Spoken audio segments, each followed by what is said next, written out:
আমি আজকে রান্না করব পাঙ্গাস মাছের দু পেঁয়াজু। তো রান্না করার জন্য প্রথমে একটা ফ্রাই প্যান বসিয়ে দিলাম। তো এখন দিয়ে দিব তেল, তারপর দিয়ে দিব এখানে পরিমাণ মতো পেঁয়াজ। তো পেঁয়াজটাকে আমি ব্রাউন কালার করে ভেজে নিব।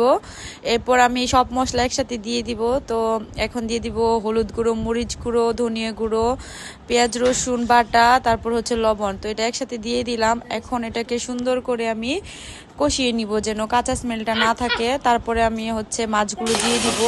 তো আমি এটাকে সুন্দর করে কষিয়ে নিলাম। এখন হচ্ছে মাছগুলো দিয়ে দিব।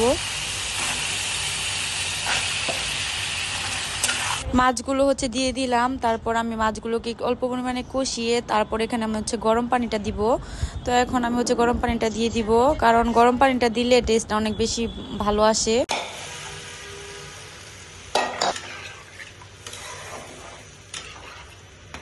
তো পানিটা দিয়ে আমি হচ্ছে নাড়িয়ে এটাকে ঢেকে দিব। তো এরপর কিছু কাঁচামরিচ দিয়ে আর একটু রান্না করে এটাকে উঠিয়ে নিব। তো আমার রান্না রেডি। আজকে ভিডিও পর্যন্ত, আল্লাহ হাফেজ।